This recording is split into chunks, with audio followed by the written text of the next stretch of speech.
भांति आज भी हम यहाँ पर लाइव चर्चा का कार्यक्रम शुरू कर रहे हैं और आज का जो विषय है वह किसी महानुभाव के प्रश्न पर है। और उनका प्रश्न है कि जैसा कि विवेक चूड़ामणि में हमने चर्चा की और आदि गुरु शंकराचार्य जैसा कि लिख रहे हैं कि वह ब्रह्मज्ञानी किस प्रकार से दिख सकता है, कैसे उसे तुम बाहर से पहचानोगे, क्या बाहर से पहचान सकते हो?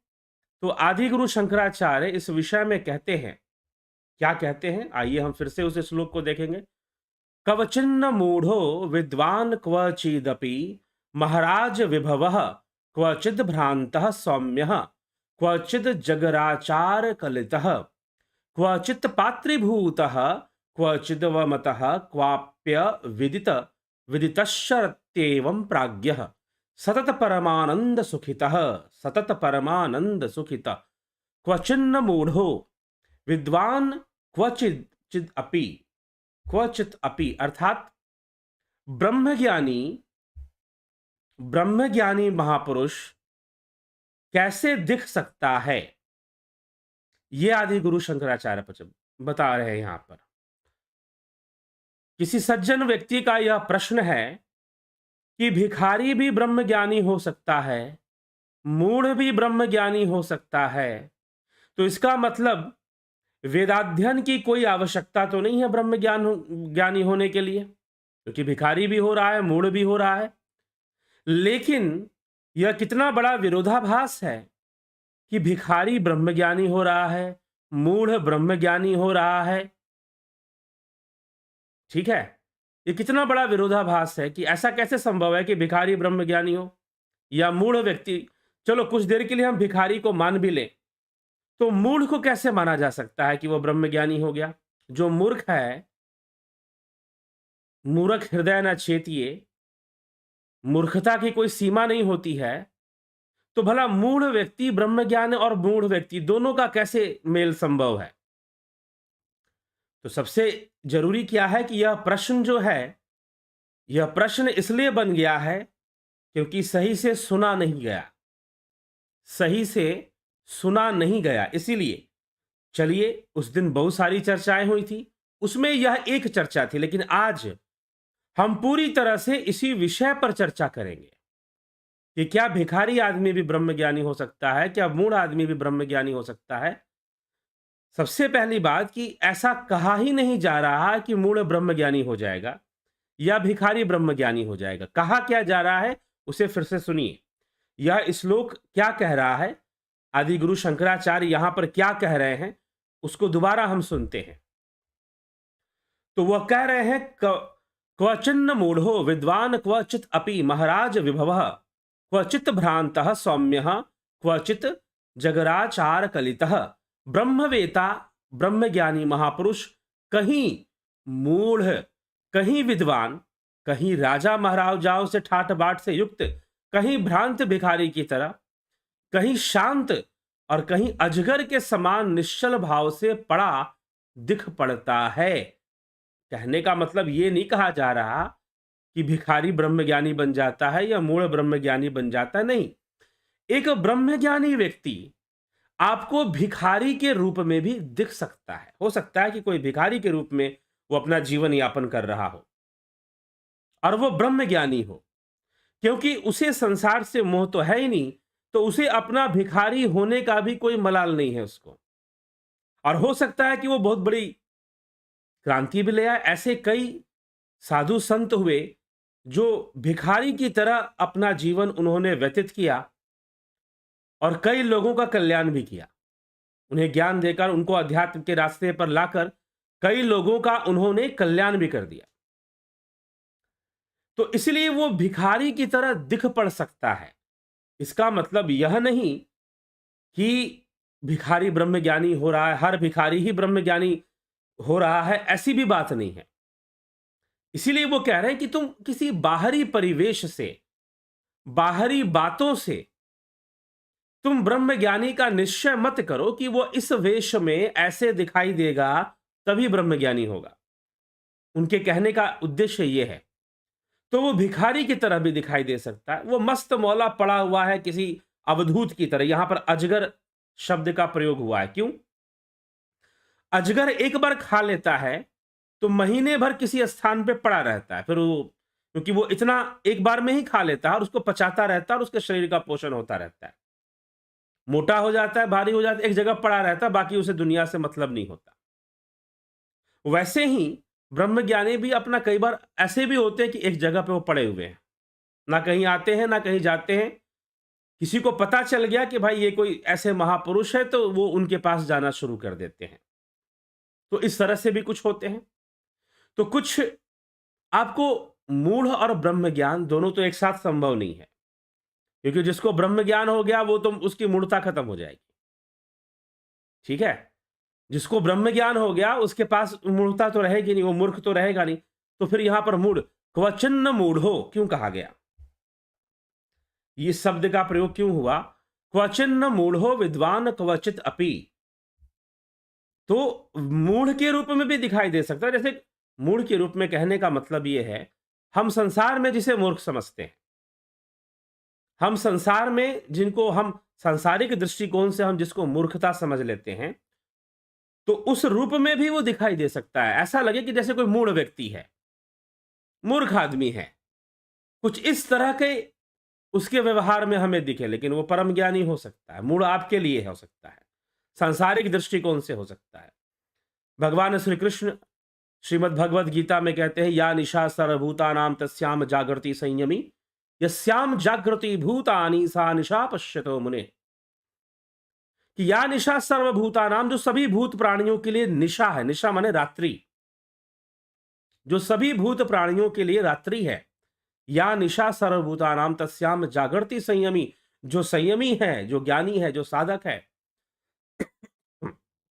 जो ब्रह्मज्ञानी है, वह जागता है।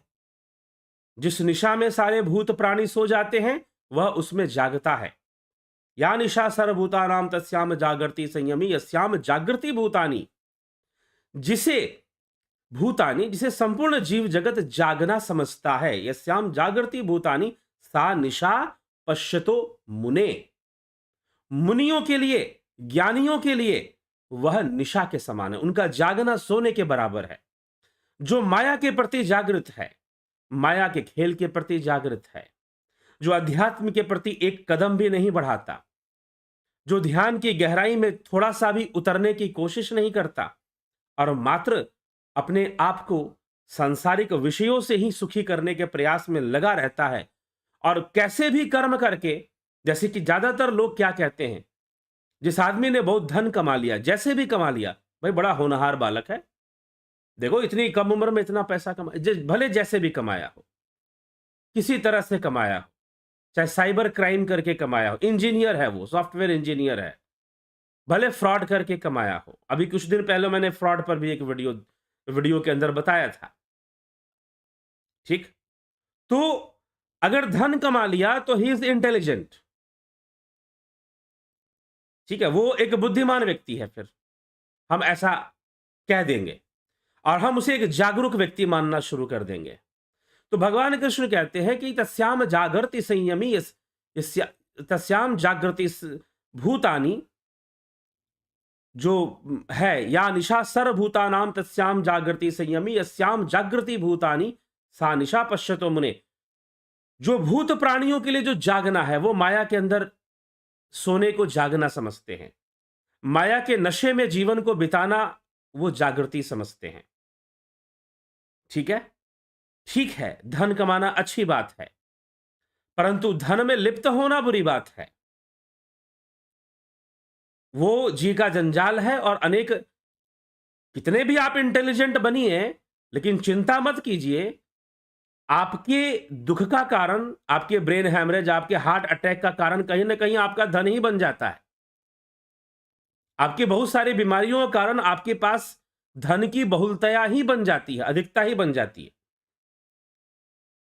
कहीं ना कहीं संसार के रिश्ते नाते ही अनेकों बीमारियों के कारण बन जाते हैं। ठीक है? तो जिसे आप जागना समझ रहे हैं, श्री कृष्ण यहां पे कह रहे हैं कि जिसे सारे भूत प्राणी जागना मानते हैं, वास्तव में वो सोने के बराबर है। तो माया के प्रभाव में कर्म करना, माया के फिरत सदा माया करी प्रेरा, कालहि कर्म ही स्वभाव गुण घेरा, कबहू करी करुणा नर देही, देत ईश बिनु हेतु सनेही। तो माया के प्रेरणा से जीव फिरता है, भटकता है। माया की प्रेरणा से वो कर्म करता है और कर्मों के फलों को भोगता है और भटकता है। तो इस प्रकार से उसका जीवन व्यतीत होता रहता है। तो इसीलिए भगवान कृष्ण कह रहे हैं कि जो निशा है सभी सभी यस्याम जागृति भूतानि सा निशा पश्यतो मुने, सभी भूत प्राणियों के लिए जो जागना है वह मुनियों के लिए सोने के बराबर है। मुनि जन, ज्ञानी जन, ब्रह्मवेता, ब्रह्मनिष्ठ, ब्रह्मज्ञानी के लिए वो सोना है, वो जिसको वो जागना समझते हैं, जिसको वो जागना समझते हैं वो उनके लिए सोने के बराबर है। मतलब कि वो आदमी सो रहा है, निद्रा में सोया हुआ है, माया की निद्रा में।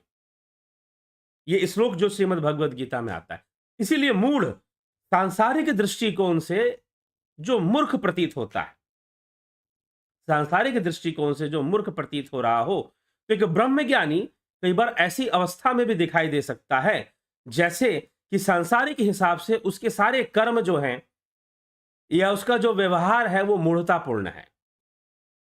एक ब्रह्मज्ञानी योगी, सिद्ध योगी, जीवन मुक्त योगी ऐसी अवस्था में भी दिखाई दे सकता है कि सांसारिक दृष्टिकोण से, व्यवहारिक संसार के व्यवहारिक दृष्टिकोण से वह जो है मूढ़ता पूर्ण व्यवहार का प्रदर्शन कर रहा हो, मूढ़तापूर्ण व्यवहार का प्रदर्शन कर रहा हो, ऐसा भी दिखाई दे सकता है। इसका अर्थ यह नहीं हुआ कि वह मूढ़ है। सांसारिक दृष्टिकोण से ऐसा दृष्टिगोचर हो सकता है कि वह मूढ़ व्यक्ति है, लेकिन वो ब्रह्मज्ञानी। ऐसे कई चीजें ऐसे होती थी, महापुरुष ऐसे कई काम करते थे जिससे कि लोगों को लगता था कि ये ऐसे कई योगी हुए जो इस प्रकार से अपना जीवन बिताते थे कि लोगों को लगता था कि ये मूर्ख आदमी। एक बार क्या हुआ, तैलंग स्वामी अपना अवधूत रूप में वो विचरण करते थे, कुपिन बांधते थे और कुपिन के अलावा शरीर पर 12 मास कोई कपड़ा वो नहीं पहनते थे। 12 महीना, ठंड हो, गर्मी हो, बरसात हो, मात्र एक कुपिन पर वो रहते थे। काशी में गंगा के जल पर वो तैरते थे, तो काफी लोग उनसे मिलने जाते, दर्शन करने जाते, इस तरह से। तो अंग्रेजों ने एक बार क्या किया कि ये आदमी ऐसे नंग धड़ंग रहता है, तो पकड़कर जेल में डाल दिया। पकड़कर तैलंग स्वामी को कहते हैं कि जेल में डाल दिया गया। जब जेल में डाल दिया गया तैलंग स्वामी को, तो शाम हुई, शाम को देखा और सुबह जब हुई तो वो जेल में थे ही नहीं, गायब थे जेल से। तो जब जेल में नहीं थे तो वो सारे जो वहां के पुलिस जो थी जेल के अंदर, वो कहे भाई तो भाग गया। ये कैसे भाग गया, कहां से भागा? ना कोई सुरंग बनाया, ना कोई दीवार तोड़ी और ना ताला तोड़ा, कुछ किया भी नहीं और भाग भी गया, कैसे संभव है? तो तैलंग स्वामी ने देखा कि सब मुझे ढूंढ रहे हैं। तैलंग स्वामी कहां थे? जेल के उस जो बैरक में उनको रखा गया था उसकी छत पर थे। उसके छत पर उसकी छत पर वो मॉर्निंग वॉक कर रहे थे। तो छत पर अब जेल में सीढ़ियां नहीं होती। अगर आप जेल में जाएंगे तो जेल के अंदर जो सीढ़ियां नहीं बनाई जाती हैं, जेल के अंदर ऑफिस एरिया में सीढ़ियां होती हैं जो कि पुलिस के कंट्रोल में होता है, लेकिन कैदियों के जितने भी बिल्डिंग्स होते हैं उनमें सीढ़ियां, छत के लिए सीढ़ियां नहीं होती। वैसे अगर डबल स्टोरी कोई बिल्डिंग बनाई गई है तो वहां सीढ़ी होगी, लेकिन छत पर जाने की कोई सुविधा नहीं दी जाती है जेल के अंदर।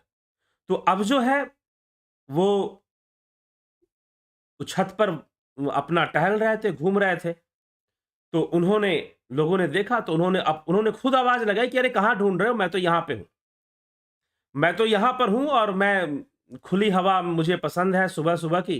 तो मैंने सोचा कि छत पे आ जाते हैं, लेकिन छत पे गए कैसे, बाहर निकले कैसे, ये अंग्रेजों को कभी समझ में नहीं आया।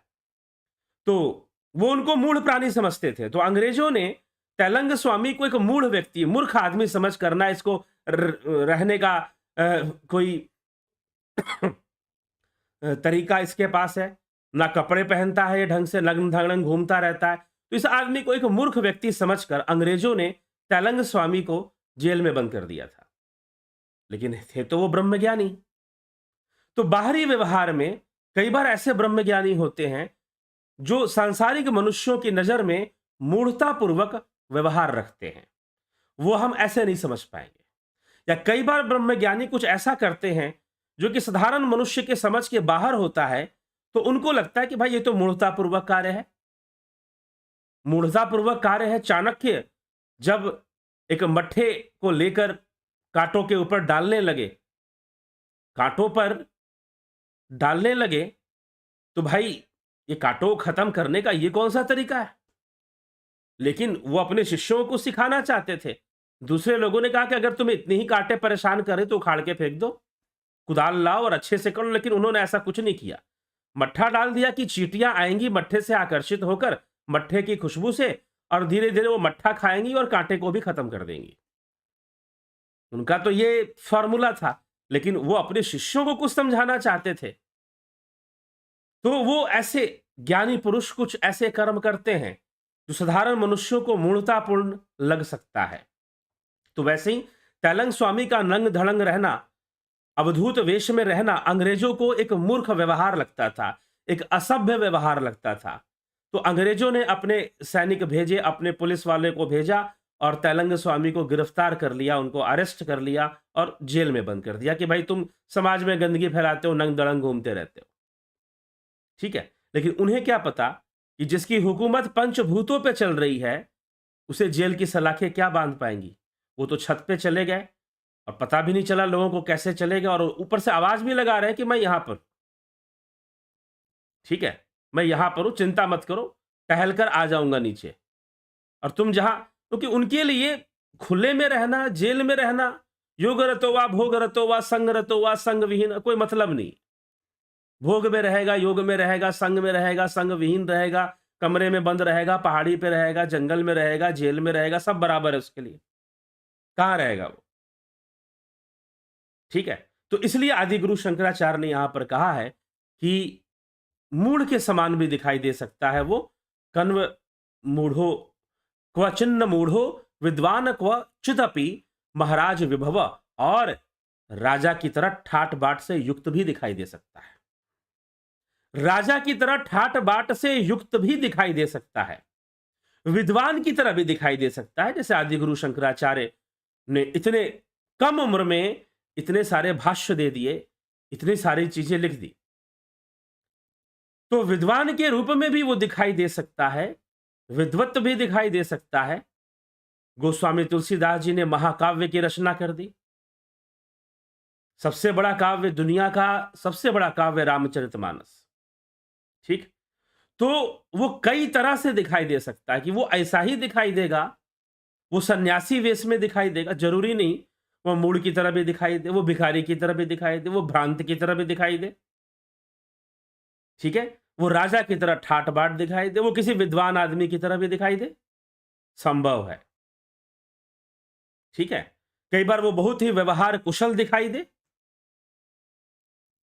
ठीक, तो इसीलिए यह नहीं, अब तैलंग स्वामी हमेशा अपना गृहस्थी से दूर एक अवधूत की तरह जीवन जीने वाले ब्रह्मज्ञानी ब्रह्मवेता थे, और वही काशी में श्री श्यामाचरण लाहिड़ी महाशय रहते थे। तो श्री श्यामाचरण लाहिड़ी महाशय जी वो गृहस्थ व्यक्ति थे, उनकी 3 पुत्रियां, 2 पुत्र, 5 संतानें थीं, और वो उन्होंने उस समय अंग्रेजी सरकार में नौकरी भी की थी, कई अफसर उनके शिष्य भी बन गए थे। लेकिन हमेशा अपने कर्म में लगे रहना, अपनी संस्कृति में लगे रहना, और नौकरी वोकरी सब छोड़कर वो अपने घर में ही, काशी में स्थित उनका जो घर था, वहीं पर वो वास करने लगे हमेशा के लिए। ठीक, और एक ऐसा जीवन जिया, जब वो तैलंग स्वामी के पास गए तो तैलंग स्वामी ने उनको गले लगा दिया, उनको चरण स्पर्श करने नहीं दिया, और कहा कि इसने तो गृहस्थ में रहकर ही उस अवस्था को प्राप्त कर लिया, ब्रह्मवेता हो गया, ब्रह्मज्ञानी हो गया। ठीक है, तो इसलिए ये अलग अलग आदि गुरु शंकराचार्य यहां समझाना चाहते हैं कि तुम ऐसा सोच के कोई फिक्स करके मत चलना कि वो ब्रह्मज्ञानी कहीं इस रूप में दिखाई देगा। जी नहीं, तुम्हें उसके ज्ञान से, उसकी चर्चा से ही कुछ बातें समझ में आ सकती हैं, और उसके संपर्क से, उसका संपर्क प्राप्त होने से तुम्हें जो है कुछ स्वामी के बारे में हमने सुना, लाड़ी मास्टर जी के बारे में सुना, और कई ऋषि मुनि जो अपना जीवन कुछ इस प्रकार से व्यतीत करते थे। तो इसीलिए आदि गुरु शंकराचार्य यहां पर कहते हैं कि जो ब्रह्मज्ञानी है वह मूढ़ के समान, विद्वान के समान, राजाओं की तरह ठाट बाट के समान, भ्रांत के समान, दरिद्र के समान भी दिख सकता है, संपन्न भी दिख सकता है, दरिद्र भी दिख सकता है, लेकिन वो सब एक जैसी अवस्था में ही संसार में रहते हैं। ठीक है, तो वह परमानंद में मग्न हुआ विद्वान के समान कहीं सम्मानित होता और कहीं अपमानित होता, और कहीं अज्ञात रहकर अलक्षित गति से विचरता हुआ भी रह सकता है, दिख पड़ता है। अज्ञात रहकर, जैसे उसे कोई नहीं जानता, कहीं वो सम्मानित होता हुआ तो कहीं अपमानित होता हुआ, तो कहीं अज्ञात रहकर, मतलब जैसे उसे कोई जानता ही नहीं है। लोग, दुनिया उसे नहीं जानती, लेकिन वो ब्रह्मज्ञानी व्यक्ति है। वो कहीं कंदराओं में पड़ा हुआ है, तो कहीं गुफाओं में पड़ा हुआ है, कहीं गांव में पड़ा हुआ है, लेकिन है वो ज्ञानी पुरुष। उसने अपनी साधना से, अपने योग से ऐसी अवस्था को प्राप्त कर लिया। तो कहने आदि गुरु शंकराचार्य यह सब कहकर यह समझाना चाहते हैं कि ब्रह्मज्ञानी, तुम कोई बहुत फेमस हो जाएगा तभी, हाँ, जो फेमस है लोग उसके पास जाएंगे, लेकिन तभी वो ब्रह्मज्ञानी है जिसके पास पीछे बहुत भीड़ है, तभी वो ब्रह्मज्ञानी है, यह जरूरी नहीं है। ऐसा सोचकर या ऐसा समझकर नहीं चलना चाहिए। बस ये ध्यान देने वाली बात है। ऐसा सोचकर या ऐसा समझकर नहीं चलना चाहिए। ना किसी वेश को देखकर समझकर चलना चाहिए कि फलाना व्यक्ति ऐसा वेश धारण करता है तो ब्रह्मज्ञानी हो गया। कोई यूनिफॉर्म नहीं बनाई गई ब्रह्मज्ञानियों की। ठीक, तो ये चीज है। तो इन सब बातों को पर ध्यान देने हेतु आदि गुरु शंकराचार्य यहां पर लिख रहे हैं कि एक ब्रह्मज्ञानी भिखारी की तरह अपना जीवन व्यतीत कर रहा हो, मूढ़ की तरह व्यवहारिक दृष्टिकोण से मूढ़ नजर आ रहा हो, राजा की तरह ठाट बाट में नजर आ रहा हो, जैसे राजा जनक। और सुखदेव मुनि को संशय हो गया कि भाई ये आदमी ज्ञानी कैसे हो सकता है, ये तत्व ज्ञानी कैसे होगा, इसे ब्रह्म का ज्ञान कैसे होगा, ये कैसे हो सकता है, ये तो राजा है, ये तो ठाट बाट में रहने वाला, राजपाट से इसे फुर्सत कहां। तो इस प्रकार से सुन समझ लिया किसने? सुखदेव मुनि ने। तो सुखदेव मुनि ने कुछ ऐसी बात समझ ली, तो इसलिए उनको संशय भी हो गया था एक बार के लिए। तो हमें यही आदि गुरु शंकराचार्य समझाते हैं कि ऐसा कोई मत सोच के चलना कि ऐसे दिखाई देगा, वैसे दिख पड़ेगा। वो भ्रांत भी दिख सकता है, यहां तक कि वो हर एक्सटेंट तक बातें अपनी ले जा रहे हैं कि अपमानित भी हो सकता है, सम्मानित भी हो सकता है, अज्ञात भी हो सकता है। अज्ञात मतलब कोई उसे जानता ही नहीं है। वो ब्रह्मज्ञानी है, इतनी बड़ी दौलत अपने साथ लेकर है, लेकिन कोई उसे जानता ही नहीं है। बिल्कुल एक अलग ही अवस्था में पड़ा हुआ है, दुनिया से कोई मतलब ही नहीं रहता, बिल्कुल अज्ञात की तरह रहता है। ठीक है, प्रसिद्ध भी हो सकता है, प्रसिद्ध भी हो सकता है, लेकिन हर प्रसिद्ध व्यक्ति ब्रह्मज्ञानी होगा या हर प्रसिद्ध संत ब्रह्मज्ञानी होंगे, ऐसा जरूरी नहीं है। ठीक है, तो यही आदि गुरु यहां पर समझाने का प्रयास कर रहे हैं कि ब्रह्मवेता महापुरुष कहीं मूढ़, कहीं विद्वान, कहीं राजा महाराजाओं के ठाट बाट से युक्त दिखाई देता है, वह कहीं भ्रांत, कहीं शांत और कहीं अजगर के समान निश्चल भाव से पड़ा दिखाई देता है। इस प्रकार निरंतर परमानंद में मगन हुआ विद्वान कहीं सम्मानित, कहीं अपमानित और कहीं अज्ञात रहकर अलक्षित गति से विचरता। अलक्षित गति मतलब ऐसा व्यक्ति जिसका कोई जीवन में कोई लक्ष्य ही ना हो। और वैसे भी जो ब्रह्मज्ञानी है, भला उसका जीवन में क्या लक्ष्य होगा?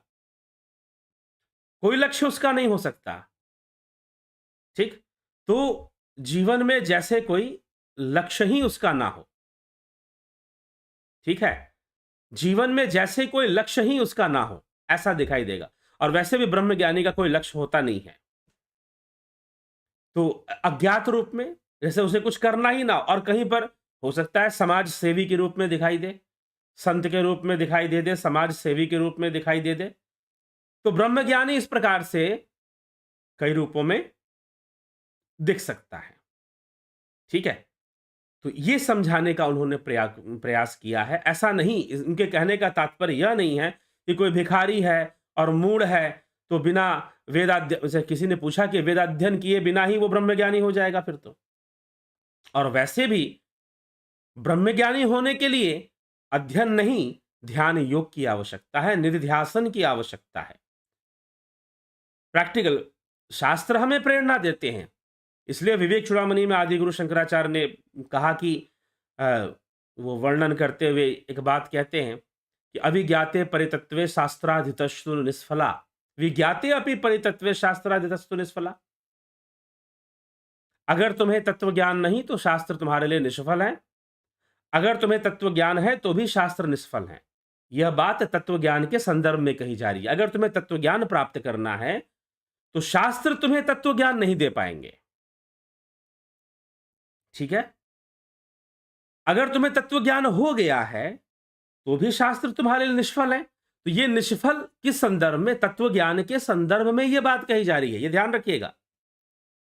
तत्व ज्ञान के संदर्भ में शास्त्रों का अध्ययन निश्चय ही निष्फल है, परंतु तत्व ज्ञान प्राप्ति हेतु जो प्रेरणा मिलनी है कि तत्व ज्ञान प्राप्त करना चाहिए, तत्व ज्ञान प्राप्त करना चाहिए, ब्रह्म ज्ञान के मार्ग पर आगे बढ़ना, ब्रह्म ज्ञान के मार्ग पर आगे बढ़ना चाहिए, ये जो प्रेरणा मिलनी है वो शास्त्रों से मिलती है, गुरु से मिलती है। अन्यथा यह भी कह दिया कि गुरु और शास्त्र दोनों आपको तटस्थ ज्ञान ही देते हैं, मतलब आपको एक ट्रैक पर ले आते हैं। ठीक है, तटस्थ मतलब किनारे पर ले आते हैं। अब गोता तो आपको लगाना है ना, डुबकी तो आपको लगाना है। ठीक है, तो इस प्रकार से तटस्थ ज्ञान हमें प्रदान करते हैं शास्त्रों के विषय में, ऐसा वो कहते हैं, गुरु के विषय में कहते हैं। और शास्त्र का तत्व ज्ञान के संदर्भ में शास्त्र निष्फल है, अगर मिल गया तो भी, नहीं मिला तो भी। अगर तत्व ज्ञानी आप हो गए, ब्रह्मवेता आप हो गए तो भी शास्त्र निष्फल है, अगर नहीं हुआ तो भी शास्त्र निष्फल है। दोनों ही अवस्था में शास्त्र निष्फल है। लेकिन तत्व ज्ञान प्राप्त करना चाहिए, ब्रह्म ज्ञान प्राप्त करना चाहिए, इसके लिए जो प्रेरणा है वह शास्त्रों से ही प्राप्त होती है। उसका जो दार्शनिक व्याख्या है और तर्क है वह शास्त्रों से ही प्राप्त होते हैं। तो प्रेरणा के लिए वो तर्क और वो व्याख्या जरूरी है। अब विवेक चूड़ामणि हम यहां पर चर्चा में ला रहे हैं तो कई लोग प्रेरित हो रहे हैं, कई लोगों को प्रेरणा मिल रही है, कई लोग उससे लाभान्वित हो रहे हैं।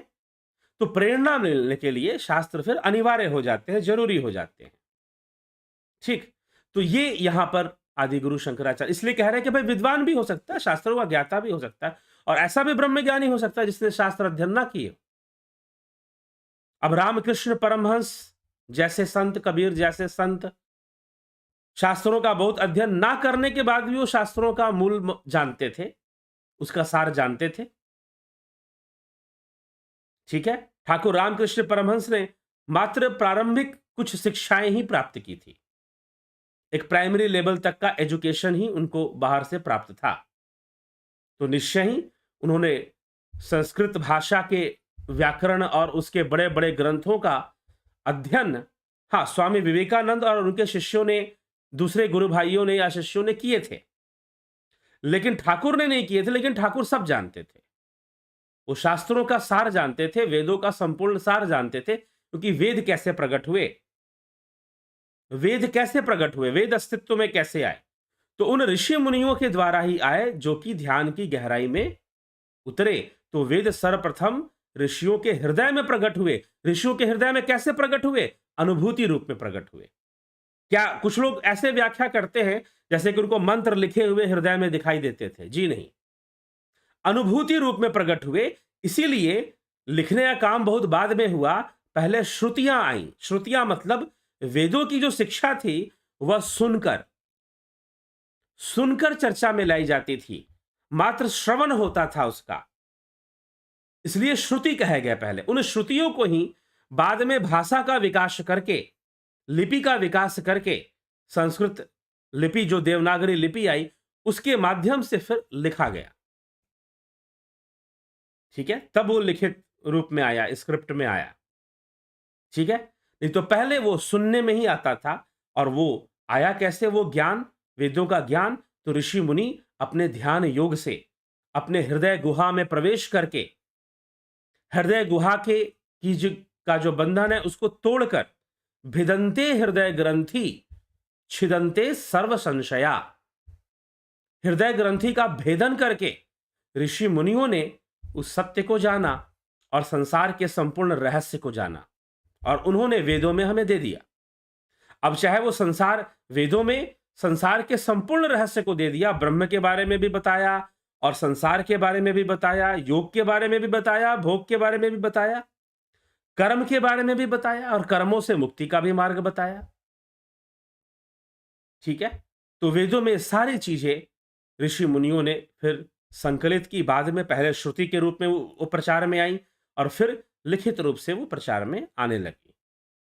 ठीक है, तो वेद ऐसा नहीं कि उन्होंने कोई संस्कृत के अक्षर या मंत्र उनको मन में मिले या हृदय गुहा में प्राप्त हुए, ध्यान योग के द्वारा, तपस्या के द्वारा तो कोई लिखे हुए मंत्र ना मिले थे, अनुभूतियां मिली थी, दिव्य अनुभूतियां, ब्रह्म अनुभूति उन्हें प्राप्त हुई थी। और जो ध्यान योग करता है रेगुलर, जिन्होंने ध्यान योग का कोर्स भी किया है और करते हैं, तो वो खुद ही अनेकों अनुभूतियों से गुजरते हैं, अनेकों एक्सपीरियंस उनको होते, अनुभूतियां होती हैं, सूक्ष्म जगत की अनुभूतियां होती हैं, हिरण्य गर्भ की अनुभूतियां होती हैं, और उससे परे अनुभूतियों की ओर वो आगे बढ़ जाते हैं। तो इस प्रकार वेद ऐसे इस तरह से अस्तित्व में आए। तो ध्यान योग के माध्यम से अगर वेदों का अध्ययन, औपचारिक अध्ययन नहीं भी किया है, तो भी कोई ब्रह्मज्ञानी हो सकता है, परंतु जनमानस को प्रेरणा मिले और पूरे संसार में मनुष्य को प्रेरणा मिले, इसीलिए शास्त्र वाक्य का प्रचार जरूरी है, वेद वाक्यों का प्रचार जरूरी है। तो कुछ ब्रह्मज्ञानी इस प्रकार से जो विद्वान के रूप में अपना व्यवहार रखते हैं, तो वो प्रचार भी कर देते हैं ताकि लोगों को प्रेरणा मिल सके। ठीक, तो इस प्रकार से ब्रह्मज्ञानी अनेक अवस्थाओं में आपको देखने को मिल सकते हैं। आप कोई भ्रम मत पाल के बैठिएगा कि ऐसा ही दिखाई देगा, दाढ़ी बाल बढ़ा के रखेगा एकदम साधु वेश में, धोती कुर्ता पहनेगा या धोती ही सिर्फ पहने तभी ब्रह्मज्ञानी होगा, या फिर वो एकदम भगवे में ही रहेगा तभी ब्रह्मज्ञानी होगा, या माथे पे तिलक लगाएगा तभी ब्रह्मज्ञानी होगा। लगा भी सकता है। आप ब्रह्मज्ञानी की खोज इन सब चीजों से मत कीजिए। हां, संस्कृति का पालन करना चाहिए, अच्छी बात है, लेकिन ब्रह्मज्ञानी होना एक अलग विषय है। तो ब्रह्मज्ञानी की खोज आप इन सब रूपों में ना ही करें तो बेहतर है। यह आदि गुरु शंकराचार्य यहां पर कह रहे हैं कि ऐसा ब्रह्मवेता कई रूपों में दिख सकता है, भिखारी की तरह भीख मांगता हुआ, भ्रांत रूप में, राजा की तरह ठाट बाट से युक्त, विद्वान की तरह कहीं प्रवचन या कुछ बोलता हुआ, भाषण देता हुआ, लोगों को समझाता हुआ, या फिर सम्मानित होता हुआ या अपमानित होता हुआ, या बिल्कुल अज्ञात, जिसे उसे कोई जानता ही नहीं है, बिल्कुल अज्ञात। तो इसीलिए भगवान कृष्ण एक बार मिथिला नगरी गए, भागवत महापुराण में चर्चा आती है। वो मिथिला नगरी आए दो ब्रह्मज्ञानियों से मिलने के लिए, एक राजा जनक और एक मिथिला नगरी के एक ब्राह्मण थे जो कि ब्रह्मज्ञानी थे। दुनिया उन्हें नहीं जानती थी, लेकिन वो ब्रह्मज्ञानी थे। तो कृष्ण दर्शन करने स्वयं आते हैं मिथिला में, उनके कृष्ण को आना पड़ता है। और जब राजसूय यज्ञ किया युधिष्ठिर ने युद्ध के बाद, तो कहते हैं कि उस समय ऋषि मुनियों को बुलाया, तो एक स्वपक्ष मुनि थे, स्वपक्ष मुनि थे, पांडवों ने उनको नहीं बुलाया, पांडवों ने उनको नहीं बुलाया। तो जब उनको नहीं बुलाया, यज्ञ किया, यज्ञ पूर्ण नहीं हुआ, यज्ञ का जो पूर्ण फल प्राप्त होना था वो नहीं हुआ, तो भगवान कृष्ण ने कहा कि तुमसे कोई कमी हो गई, उस कमी को पूरा करो। तो क्या कमी हो गई है? तो भगवान ने पूछा कि आपने सभी ऋषि मुनियों को बुलाया, सबके नाम गिनवा दिए। तो कृष्ण ने पूछा क्या स्वपक्ष मुनि को बुलाया है? स्वपक्ष मुनि को तुमने बुलाया है?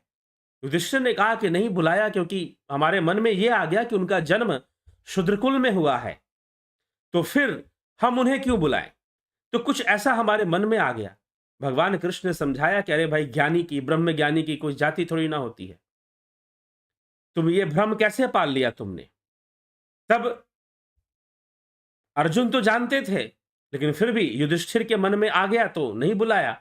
अब कहा कि ठीक है, जाओ बुला कर लाओ, स्वपक्ष मुनि को बुला कर लाओ। पांडव गए, युधिष्ठिर सबसे पहले गए, क्षमा प्रार्थना की, उनके चरणों पे गिरकर कहा कि गुरुदेव आप चले हमारे साथ और आपके बिना यज्ञ रुका हुआ है, यज्ञ पूर्ण नहीं होगा हमारा, चलिए। तो सपच्य मुनि ने कहा कि नहीं जाऊंगा, तुझे जब बुलाना चाहिए था, यज्ञ शुरू होने के पहले निमंत्रण देना था। अब यज्ञ खत्म होने वाला है, तब तू बुलाने आया है, तो पहले निमंत्रण देना चाहिए था, इसलिए नहीं जाऊंगा। एक शर्त है मेरी, उस शर्त को पूरा करेगा तो जाऊंगा। युधिष्ठिर ने कहा सारी शर्तें पूर्ण कर दूंगा। तो ऋषि स्वपच्य ने कहा कि तुम्हें जो है 100 यज्ञों का फल मुझे देना पड़ेगा। युधिष्ठिर ने कहा पहला यज्ञ जीवन में किया है और 100 यज्ञों का फल कहां से लाके दूंगा, तो यह संभव नहीं है। वो खाली हाथ चले गए, सब गए, कोई नहीं ला पाया क्योंकि सबसे 100 यज्ञों का फल मांग दिया। भगवान कृष्ण ने द्रौपदी को समझा बुझाकर भेजा कि तुम जाओ और बुला कर ले आओ, और जब वो मांगे 100 यज्ञों का फल तो बोलना कि आपके दर्शन करने आई हूं और ना जाने कितना पैदल चल के आई हूं, और पैदल चल के जब मैं यहां पर आई हूं तो जितने कदम मैंने आगे बढ़ाए हैं वो एक यज्ञ के बराबर है, और 100 कदम तो बहुत पहले ही मैंने बढ़ा चुके होंगे, 100 चरण तो मैंने पहले ही रख दिए होंगे, तो कितने ही कदमों को मैंने बढ़ाया, आप उसमें से 100 यज्ञों का फल निकाल लीजिए और चलिए मेरे साथ। और जब ये बात कही तो स्वपच्य मुनि मान गए, कहा कि भाई ये तो बहुत चालाक निकली, बहुत सटीक उत्तर इसने दे दिया। ठीक है, संत मिलन को जाइए तज मोह माया अभिमान, ज्यो ज्यो पग आगे धरे कोटिन यज्ञ समान, ऐसा कहा गया है। तो ऐसा तर्क द्रौपदी ने दे दिया तो स्वपच्य मुनि मान गए और चल पड़े। और जब पहुंचे वहां यज्ञ में तो भगवान कृष्ण थे तो राजपुरुष, ब्रह्मज्ञानी थे, अवतारी थे, लेकिन राजपुरुष थे, तो राजपुरुष के रूप में वो लीला कर रहे थे। तो उन्होंने ड्यूटी ले रखी थी अपने ऊपर कि भाई जो भी ऋषि मुनि आएंगे मैं उनके चरण धोऊंगा। तो वो सभी ऋषियों के चरण धोते थे। जैसे स्वपच्य मुनि के चरण धोने लगे, स्वपच्य मुनि ने मना कर दिया कि नहीं, मैं तुमसे अपना चरण नहीं धुलवा सकता। वैसे ही जैसे लाहड़ी महाशय तैलंग स्वामी के पास पहुंचे और उनके चरण स्पर्श करने लगे तो तैलंग स्वामी ने गले लगा लिया, कहा कि नहीं, चरण नहीं, मैं तुमसे अपना स्पर्श करवाऊंगा, इस तरह से कह दिया। ठीक है, तो स्वपच्य मुनि ने मना कर दिया कि हे कृष्ण, मैं तुमसे अपने चरण नहीं धुलवा सकता। ठीक, तब पांडवों ने उनके चरण धोए और फिर वो यज्ञ में सम्मिलित हुए। तो इस प्रकार से कथा आती है। वैसे ही वशिष्ठ ऋषि का जन्म शूद्र में हुआ और वो ऋषि कहलाए। तो ब्रह्मज्ञानी अपनी ध्यान योग से कोई ब्रह्मज्ञानी बनता है, अपने साधना से बनता है, अपनी तपस्या से बनता है। ठीक, अपनी तपस्या से कोई ब्रह्मज्ञानी, अपने योग से, ध्यान योग से, अपनी साधना से, उसमें जो तप किया जाता है, तपस्या। अब तपस्या का भी अर्थ कई बार लोग अलग ढंग से ले लेते हैं। तो यहां पर तपस्या करने का मतलब है जो ब्रह्म ज्ञान हेतु जो तप किया गया, जो योग किया गया, उसके लिए। ये तो कई बार संसारी कामना से भी लोग तपस्या कर लेते हैं, जैसे रावण ने किया था। ठीक है, उसने ब्रह्म ज्ञान के लिए तपस्या नहीं की थी, वो सशरीर अमर होना चाहता था और इसलिए उसने तपस्या की थी। तो ये सब बातें भी होती हैं। तो इस तरह से हमें विचारणीय विषय है, ये सब विचार करके बातों को समझना चाहिए। तो ब्रह्मज्ञानी किसी भी वेश में, कहीं पर भी, किसी तरह से भी हो सकता है। हमें बाहर दृष्टिकोण से अगर हम देखने की या पहचानने की कोशिश करेंगे, सिर्फ देखकर अगर हम जानना चाहते तो नहीं, उससे मिलकर उसके बाद उसकी विचारधारा, तो हमें पता लगना शुरू होगा कि भाई ये तो कुछ अलग ढंग से सोचने वाला व्यक्ति है, अलग ढंग से बात करने वाला व्यक्ति है, और उसके पीछे कारण होगा उसका ब्रह्म ज्ञान। ठीक, तभी जाकर ये सारी चीजें स्पष्ट होती हैं। तो चलिए, यह हम जो है इस बात को समझें और समझकर आगे बढ़ें। तो आइए आगे चलते हैं। आपकी टिप्पणियां, आपके कमेंट्स हैं बहुत सारे, उसको देख लेते हैं। जिनके कमेंट्स हैं, बीच में डिस्कनेक्शन के कारण कई लोगों के कमेंट्स मैं नहीं पढ़ पाऊंगा, मुझे नहीं आए होंगे, आपने किए भी होंगे। तो हरिमोहन गुप्ता जी, क्या जीवन मुक्त ब्रह्म ज्ञानी का पतन हो सकता है? हो सकता है, क्या नहीं, कृपया बताएं। पता नहीं मुझे वैसे इस प्रश्न का सही उत्तर मैं आपको कैसे दूं कि ब्रह्म ज्ञानी का पतन हो सकता है कि नहीं हो सकता है। ठीक है, क्योंकि पतन किसे समझते हैं आप? हरिमोहन गुप्ता जी, आप पतन होना किसको समझते हैं? तो जब आप पतन होना, अब जब आदि गुरु शंकराचार्य कह रहे हैं कि एक राजा की तरह ठाट बाट से युक्त राजा भी, एक ब्रह्मज्ञानी राजा की तरह ठाट बाट से युक्त भी दिखाई दे सकता है, युक्त भी दिखाई दे सकता है।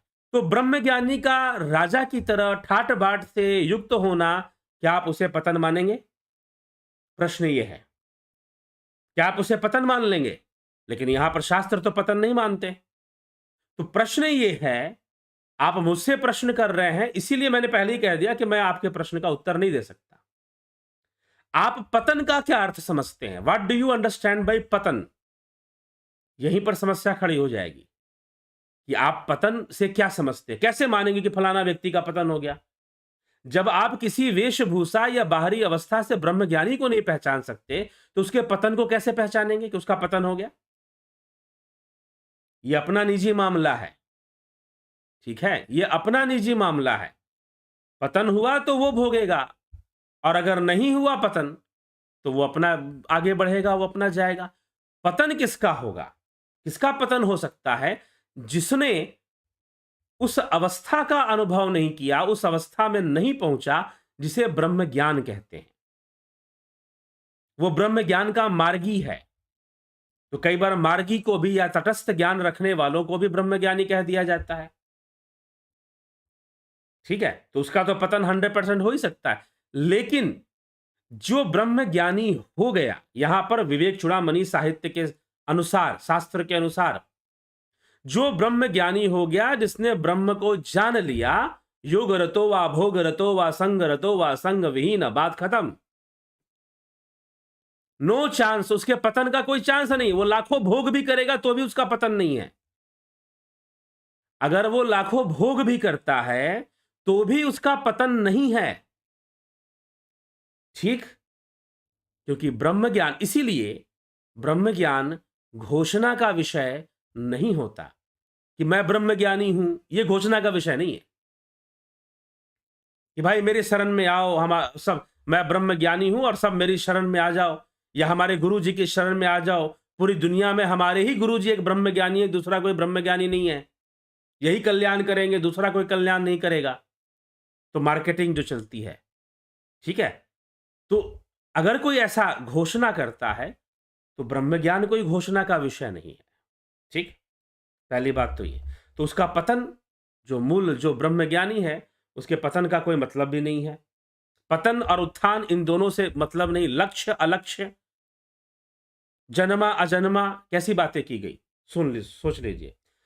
ना वो इंद्रियों को विषयों में लगाता है और ना ही वो इंद्रियों को विषयों से हटाता है। क्या समझते हैं इस बात से? आदि गुरु शंकराचार्य लिखते हैं कि ना वो इंद्रियों को विषयों में लगाता है और ना ही विषयों से हटाता है, ठीक है? तो परम जगत नारायण जी बहुत अभिनंदन, बबीता धीमान जी, बलवंत सिंह गोहिल जी, हरिमोहन गुप्ता जी, गुरुदेव प्रणाम। महादेव के ऊपर प्रकृति के गुणों का प्रभाव पड़ता है कि नहीं? कृपया महादेव जी से पूछिए, मुझे नहीं पता इस प्रश्न का उत्तर, ठीक? आप महादेव से पूछिए कि भाई आपके ऊपर प्रकृति का गुणों का प्रभाव पड़ता है कि नहीं पड़ता है। मुझे इस प्रश्न का उत्तर नहीं पता। हाँ, इतना जानते हैं कि जो योगी समाधि में है, वो चाहे महादेव हो चाहे जो भी हो, जो समाधि की अवस्था में लीन है, उसके ऊपर प्रकृति, क्योंकि वो प्रकृति के बंधन को तोड़ चुका होता है। वो त्रिगुणी माया के जो बॉर्डर है उसको वो खंडित कर चुका होता है, तो उसके ऊपर क्या प्रभाव पड़ेगा। लेकिन आपने महादेव के बारे में पूछा है तो आप कैलाश की यात्रा कीजिए और महादेव से मिलिए और उनसे पूछिए। विक्रम सिंह जी, योगी की क्या समय सीमा होती है? यह भी मुझे इसका कोई ज्ञान नहीं है कि उसकी क्या समय सीमा होती है और किस संदर्भ में क्या समय सीमा होती है। ये तो कर्म संस्कारों से चीजें आगे बढ़ती रहती हैं और फिर कोई किसी लेवल पर है, कोई किसी लेवल पर है, ध्यान योग करते करते वो आगे बढ़ता है। स्मिता सामंत जी, सुदेश वसुदेव जी बहुत अभिनंदन, राजू पाल जी, देवकरण केलकर जी, विंदेश्वर मिश्रा जी, चंद्र शर्मा जी, शंकर प्रसाद जी, अवनी प्रधान जी, उषा श्रीवास्तव जी, गोविंद प्रसाद नेमा जी, रूपलाल विश्वकर्मा जी, रमेश पेशवानी जी, भूपेंद्र सिंह जी, विनोद के सूद, सूरम पत्याल, पिंटू वासवा, अर्जन चौहान, सीताराम माली, शंकर प्रसाद जी, आप सभी का बहुत बहुत अभिनंदन है। क्या ब्रह्मज्ञानी आश्रम बना सकता है? बना भी सकता है, बना भी सकता है, लेकिन आश्रम बनाकर बैठा है तभी ब्रह्मज्ञानी है, ये कोई पहचान नहीं है, ये कोई कसौटी नहीं है। आजकल के कॉरपोरेट गुरुज बड़े आश्रम बनाने में तत्पर हैं। क्या इनमें भी कोई ब्रह्मज्ञानी हो सकता है? हो भी सकता है। आप उनकी आप देखिए कि वो कैसी चर्चा करते हैं, शास्त्र सम्मत सही से चर्चा करते हैं या फिर अपनी ही कुछ अपना ही कोई कल्ट खड़ा करने में लगे हुए हैं। बस इतना ध्यान रखिए कि ब्रह्मज्ञानी कभी आपको भ्रमित करने का काम नहीं करेगा। वो खुद को सर्वश्रेष्ठ साबित करके अपने आप को भ्रमित करने का काम वो कभी भी नहीं करेगा, इतना ध्यान रखिएगा। ठीक है? अगर वो आश्रम भी बनाकर बैठा है, नहीं भी बनाकर बैठा है, कैसे भी है, वो आपको मिसगाइड करने का काम नहीं करेगा और उसे इस बात की चिंता भी नहीं करेगा कि आप उसका अपमान करेंगे, सम्मान करेंगे। वो खरी-खरी थोड़ा बोलने वाला हो सकता है कि खरी-खरी बातें करे। ठीक है? तो हाँ, आजकल के गुरु हैं जो एक्सेप्टेंस ढूँढते रहते हैं पूरी दुनिया से। पूरी दुनिया से एक्सेप्टेंस ढूँढते रहते हैं कि हमें ज़्यादा से ज़्यादा लोग एक्सेप्ट करें और हमारे फॉलोवर बने। और इस चक्कर में वो बहुत कुछ ऐसा बोलेंगे, ऐसा कहेंगे, ऐसा व्यवहार करेंगे। ठीक है? तो अब वो जानते हैं वो क्या बोलते हैं, क्या कहते हैं और किस ढंग से। अब बहुत तरह के लोग हैं, बहुत तरह के एजेंडा चलाते हैं। मैं ऐसे भी कुछ महानुभाव को जानता हूँ। अब मैं यहाँ पर अब पूरी तरह से किसी का नाम नहीं लूँगा मैं। कुछ ऐसे भी हैं जो वेदांत का सहारा लेकर कम्युनिस्ट मूवमेंट चलाना चाहते हैं। वेदांत का सहारा लेकर कम्युनिस्ट मूवमेंट चला देना चाहते हैं। कुछ ऐसे भी पड़े हुए हैं, अब क्या किसी को कहा जाए, और वो ऐसे-ऐसे लॉजिक कहीं न कहीं से देंगे और शंकर के आदि गुरु शंकराचार्य के ग्रंथों पर अपनी व्याख्या भी दे देंगे। ठीक है? तो वो कुछ अजीब-सा ही मूवमेंट चलाना चाहते हैं, कम्युनिस्ट मूवमेंट। हमारे देश में एक बहुत बड़े पद पर बैठे हुए अपने आप को वेदांती कहने वाले एक व्यक्ति हुए, बहुत उच्च पद पर, जैसे कि प्रधानमंत्री, राष्ट्रपति जैसे पद होते हैं, वैसे पद पर बैठने वाले एक व्यक्ति ने वेदांत को सहारा बनाया था कम्युनिस्ट मूवमेंट चलाने का। और भी कुछ ऐसे हैं जो इस प्रयास में लगते हैं। तो इसीलिए शास्त्र सम्मत विचारधारा को समझिए और इसीलिए शास्त्रों का प्रचार जरूरी है, खासकर आज के समय में नितांत आवश्यक है। क्योंकि गैर शास्त्र विचारधारा का प्रचार हो रहा है, तो अगर शास्त्रों के प्रति आप जागरूक नहीं होंगे तो गैर शास्त्रीय विचारधारा का जो इन्फेक्शन हो रहा है उसको कैसे पकड़ेंगे? कौन से गुरुजी अपनी डफली बजा रहे हैं, या सनातन धर्म के शास्त्रों का प्रचार कर रहे हैं, या शास्त्र विचारधारा को प्रस्तुत कर रहे हैं, या अपना ही राग अलापने में लगे हुए? तुलसीदास जी ने लिखा, मार्ग सोई जाके जो भावा, पंडित सोई जो गाल बजावा, मिथ्यारंभ दम्रति जोई ताके संत कहे सब कोई। तो कौन अपने अपने ही डफली बजाने में लगे हुए हैं और कौन जो है शास्त्र सम्मत चर्चा कर रहे हैं, आप कैसे जानोगे? आप कैसे समझोगे? जब तक शास्त्र ज्ञान का, शास्त्र विषय का प्रचार नहीं होगा और सही ढंग से नहीं होगा, पक्षपाती ढंग से नहीं।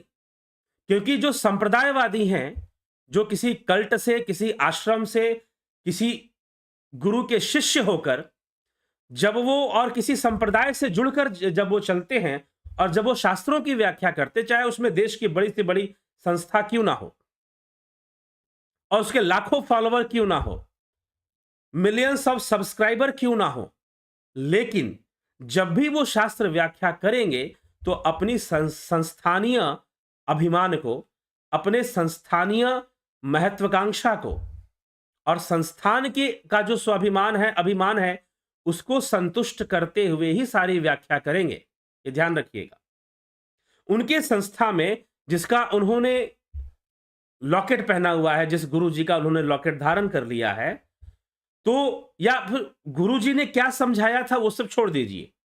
संस्था में क्या चल रहा है, संस्था के लोग किस तरह से जुड़े, अधिक संख्या में जुड़े और जुड़े रहें और एक्सेप्टेंस बढ़ता रहे, इस उद्देश्य से इसको टारगेट लेकर ही वो शास्त्र व्याख्या करेंगे, ये भी ध्यान रखिएगा। ठीक है, इसीलिए मैं कई बार ग्रुपिंग में विश्वास नहीं करता हूं और ना ऐसा करने का, ग्रुपिंग करने का प्रयास करता हूं। ठीक है, चलिए, लोग मिलते हैं, सामूहिक रूप से लोग मिलते हैं, जुड़ते हैं, तो वो अच्छी ही बात है। परंतु अगर वहां पर संस्थानीय इंस्टीट्यूशनल बैरियर, स्वामी विवेकानंद ने अपने complete work of Swami Vivekananda अगर आप पढ़ेंगे तो उन्होंने इंस्टीट्यूशनल बैरियर के बारे में बताया है कि जो इंस्टीट्यूशंस होती हैं, जो संस्थाएं होती हैं, वो आपकी आध्यात्मिक उन्नति में बाधा बन जाती हैं। वो आपकी आध्यात्मिक उन्नति में बाधा बन जाती हैं, और जब आप आध्यात्मिक उन्नति करोगे तो संस्था के जो मुखिया हैं या जो गुरुजी हैं या वहां के जो प्रीचर हैं, वो आपको कहेंगे तुम स्वार्थी हो रहे हो, तुम सेवा छोड़कर साधना करने में लीन होने जा रहे हो, तुम स्वार्थी हो रहे हो, तुम सेवा में लगो, संस्थान के कार्य में लगो। और सेवा उनका वही है, जो संस्थान का कार्य कर रहा है वही सेवा है। और फिर वो ये भी समझाएंगे आपको कि भाई एक संस्था अपने शिष्यों को ये समझाती है, क्या समझाती है कि शिष्य ने पूछा गुरुजी से, क्या हमें गरीबों को दान करना चाहिए, भिखारियों को, गरीबों को दान देना चाहिए, उन्हें हमें दान करना चाहिए? तो गुरुजी से ये सुनने को मिला कि नहीं, अगर तुम उनको दान दोगे तो उनका जो कर्मों का भोग है, जो वो कर्म भोग रहे हैं, उसमें तुम बाधा उत्पन्न करोगे। मतलब वो ये कहना चाहते हैं कि अगर किसी ने दान दे दिया, किसी गरीब आदमी को या किसी भिखारी आदमी को अगर दान दे दिया किसी ने, तो उसके कर्म भोग में बाधा उत्पन्न कर दी। ये समझाना चाहते हैं। सबसे बड़ी बात तो ये है कि जिसके कर्म में मिलना लिखा होगा उसी को तो मिलेगा भी, चाहे दान के रूप में मिले। तो ऐसे क्यों गुरुजी ने ऐसा क्यों सुनाया कि भाई अगर कोई भिखारी है, अगर कोई ऐसी चीजें हैं, गरीब आदमी है, दरिद्र आदमी है, तुम उसको दान मत दो, क्योंकि तुम्हें दान तो यहां हमारे आश्रम में देना है। तो उसको दोगे तो उसके कर्मों के में तुम बाधा उत्पन्न करोगे, और उसे कर्मों का फल मिलेगा नहीं, तो वो मोक्ष को कैसे प्राप्त करेगा? कनेक्शन जोड़ दिया जाएगा। और जो है तुम यहां दान दो तो तुम्हारा कल्याण होगा। तो भाई जो हमारे चेले शिष्य हैं, फॉलोवर हैं, उनका 1 रुपया भी कहीं और ना जाकर सारा हमारे पास ही आना चाहिए। गुरुजी यह भी कह सकते थे कि हाँ ठीक है, तुम्हारे सामने कोई दरिद्र आता है, कोई भिखारी आता है, तो उसको थोड़ा दे दो। यह भी तो कह सकते थे। चलो ठीक है, गुरु को दान दक्षिणा दीजिए, गुरु को देना चाहिए, लेकिन आप ये तो मना मत कीजिए कि भाई तुम किसी गरीब या किसी असहाय व्यक्ति की सहायता ही मत करो। सहायता करोगे तो उसे कर्मों में तुम बंधन बन जाओगे। ये कहां, ये कौन से शास्त्र में लिखा है भाई? ये कहां कोई शास्त्र प्रमाण है गुरु जी के इस बात का? तथा कथित किसी, हो सकता है कि आप भी ऐसे किसी संस्था से जुड़े हो जहां गुरु जी ऐसा समझाते हो, क्योंकि मैंने यह 2-3 संस्थाओं में यह बात देखी है, भटकते भटकते, कि जहां पर इस प्रकार की बातें समझाई जाती है। ठीक है, तो ये जो इंस्टीट्यूशनलिज्म है, ये कहीं ना, हाँ, इंस्टीट्यूशन और इंस्टीट्यूशनलिज्म, संस्थानवाद, संस्थान बनाना, आश्रम बनाना और आश्रमवाद चलाना, संस्थानवाद को एक डेवलप करना, वो गलत है, वो नहीं होना चाहिए। और उसी के लिए इंस्टीट्यूशनलिज्म की बात की है उन्होंने, आदि गुरु शंकराचार्य ने, कि जो क्षमा करें, स्वामी विवेकानंद ने, स्वामी विवेकानंद ने, कि institutionalism is the barrier in spiritual development. वह एक बाधा है आपकी आध्यात्मिक उन्नति में, संस्थानवाद, इंस्टीट्यूशनलिज्म। और कई पेजेस में इस बात को स्वामी विवेकानंद ने बताया है। तो इसीलिए संस्थानवाद जो है, इससे अपनी रक्षा करो,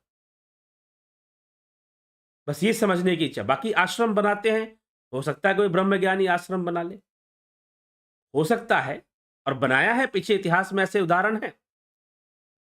तो इसीलिए आप आश्रम देखकर मत जाओ कि वो उनके पास बहुत भीड़ है, उनके बहुत सारे शिष्य हैं, तो वो ब्रह्मज्ञानी ही होंगे।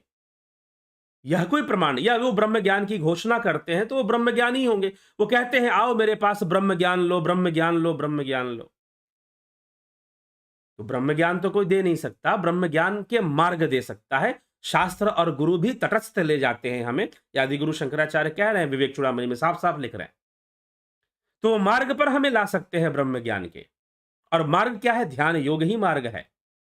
ब्रह्म ज्ञान का मार्ग ध्यान योग ही है। इसलिए ध्यान योग जब तक नहीं होगा तो ब्रह्म ज्ञान होने का, उस ओर बढ़ने का, निधिध्यासन के बारे में जो आदि गुरु शंकराचार्य चर्चा कर रहे हैं कि श्रेष्ठ क्रिया है निधिध्यासन। तो निधिध्यासन के द्वारा, ध्यान योग के द्वारा ही ब्रह्म ज्ञान की उपलब्धि संभव है।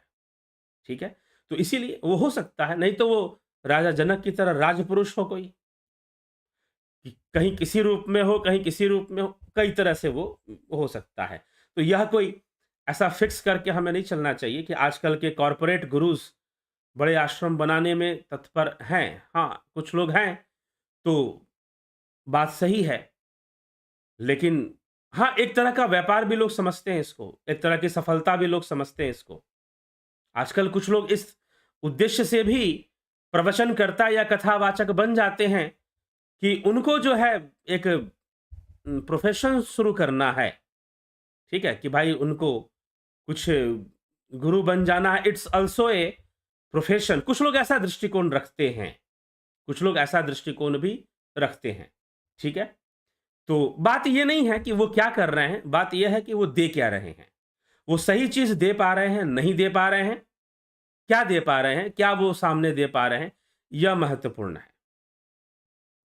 ठीक, तो यह हमें इस पर हमें विचार करना चाहिए। चिंतन का विषय है, सामाजिक चिंतन का विषय है, और चिंतन करके, विचार करके ही हमें आगे बढ़ना चाहिए। ठीक, तो चलिए, तो गुरु इसलिए कहा गया है कि पानी पियो छान के, गुरु करो जान के। तो ये अभी भज गोविंदम स्तोत्र पे हम चर्चा शुरू करते हैं, तो उसमें फिर आपको ऐसी चर्चाएं बहुत साफ साफ मिलेंगी। ठीक है, आदि गुरु शंकराचार्य ने की है। तो किसी संत या गुरु को भी अगर हम मानते हैं तो कैसे हमें मानना चाहिए, कैसे हमें उन्हें जानना चाहिए, किस प्रकार से उनके पास हमें जाना चाहिए, तो वो बड़े ध्यान देने वाली बात है। तो उन्होंने कहा है कि विचारों को ही समझना चाहिए, प्रेरणा को ही समझना चाहिए, बाहरी व्यवहार से कुछ बात प्रमाणित नहीं होती है। ठीक है, तो ये आप समझ के चले, बस इतना ही पर्याप्त है, इतना ही अच्छी बात है। बाकी ठीक है, आश्रम भी बनाया हुआ कोई ब्रह्मज्ञानी हो सकता है, ये नहीं कह सकते कि नहीं हो सकता। ठीक है, लेकिन वो कोई कसौटी नहीं है कि आश्रम बनाया है, कोई गुरु पद पर आसीन है और गुरुओं जैसा एकदम व्यवहार करता है, दाढ़ी बाल बढ़ाया है, कुछ इस तरह का वो प्रदर्शन कर रहा है, तभी ब्रह्मज्ञानी है। नो, लोग सेक्ट बनाते हैं। देखिए, ज्यादातर जो आश्रम बनाते हैं और जो गुरु हैं वो संप्रदाय बनाने में लगे रहते हैं। वो यूनिफॉर्म कोड देंगे, ड्रेस कोड देंगे, आपको एक वेशभूषा प्रदान करेंगे, ताकि आप देखते ही पता चल जाएगा कि फलाना तो उन गुरुजी का चेला है। तो दे आर डेवलपिंग सेक्ट, एक संप्रदाय वो डेवलप करने में लगे। क्यों? बिकॉज अब इसका एक पॉलिटिकल इन्फ्लुएंस भी होता है सेक्ट डेवलप करने। अरे भाई, इन्होंने अपना इतने फॉलोवर बना लिए। अब नेताजी लोग भी प्रभावित होते हैं ना ऐसे लोगों से, इसके बहुत ज्यादा फॉलोवर हैं। नेताजी को ज्ञान ध्यान से कोई मतलब नहीं है, लेकिन वो प्रभावित होंगे कि भाई इस व्यक्ति के बहुत फॉलोवर हैं, तो उसके सामने वो सिर झुकाएंगे। ठीक है, इनका बहुत बड़ा संप्रदाय दिखाई दे रहा है, इनका बहुत बड़ा सेक्ट दिखाई दे रहा है। ठीक है, इनकी ताकत दिख रही है, इनका लोकतांत्रिक ताकत बन जाती है, फिर डेमोक्रेटिक पावर बन जाती है। फिर तो एक पॉलिटिकल इश्यू भी बन जाता है आश्रम होना और बहुत सारे अनुयायी या फॉलोअर होना। और जब वो एक ड्रेस कोड में दिखाई देंगे, एक तरह का लेबल लगाएंगे, एक तरह का लॉकेट पहनेंगे और कुछ इस तरह का लेबलिंग करेंगे अपना, तो वो लगेगा कि फलाना ही ये तो वहीं से जुड़े हुए हैं, वहीं के। तो इस तरह से चीजें भी हो सकती हैं। तो इस तरह की चीजें भी होती हैं। लेकिन मान लो कोई ऐसा भी कर रहा है तो हो सकता है कि वो ब्रह्मज्ञानी हो। ठीक है, तो ये कोई बाहरी चीज, कोई प्रदर्शन ब्रह्म ज्ञान का विषय नहीं। ये हमारी अपनी सतर्कता, इसीलिए इस चैनल के माध्यम से शास्त्र ज्ञान को रखकर बस आप इतना समझ लो कि आपको अगर किसी संत ब्रह्म ज्ञानी को जानना है तो आप कैसे जानने की कोशिश करोगे।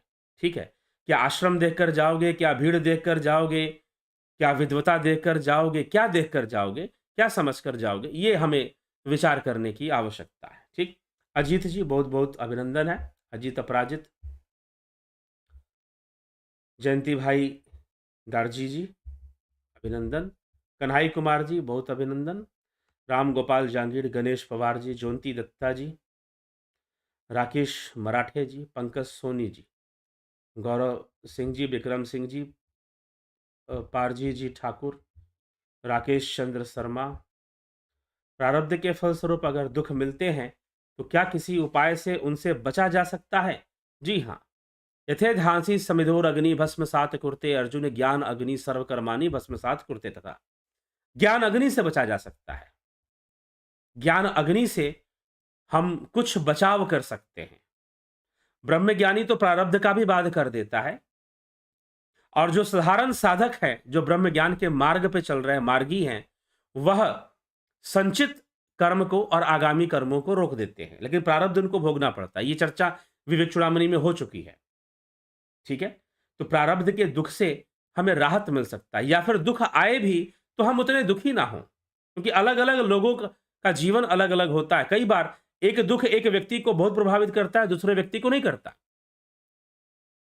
एक ही दुख, एक ही परिस्थिति एक व्यक्ति को बहुत प्रभावित करेगा, दूसरे व्यक्ति को नहीं करेगा। ठीक है। तो यह भी एक स्थिति बनती है। संयुक्ता पटेल जी बहुत अभिनंदन आपका। गोपाल दास जी गुरुदेव प्रणाम। ऋषि ददंग ने इंद्र को ब्रह्मा विद्या देने से मना कर दिया। यह विद्या उसी को दिया जा सकता है जो दुरुपयोग ना करे। ब्रह्म विद्या से संसार का अहित हो सकता है? जी नहीं, ब्रह्म विद्या से संसार का अहित नहीं होता। ठीक है। ब्रह्म विद्या से संसार का क्या अहित होगा? जो ब्रह्मलीन हो गया वो संसार का अहित ही क्या करेगा? ठीक है। तो वहां पर जो ब्रह्म विद्या की चर्चा है वह एक अलग चर्चा है।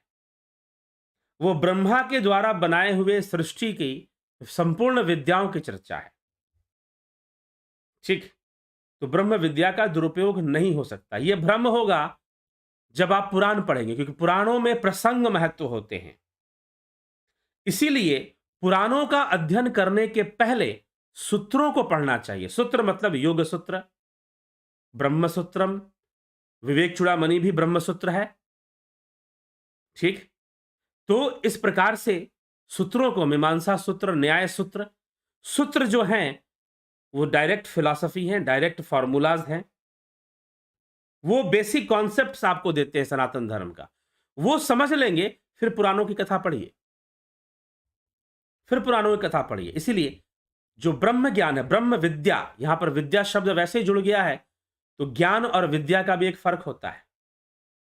विद्या इज स्किल, ज्ञान इज एक्सपीरियंस, अनुभव। ठीक। तो इसलिए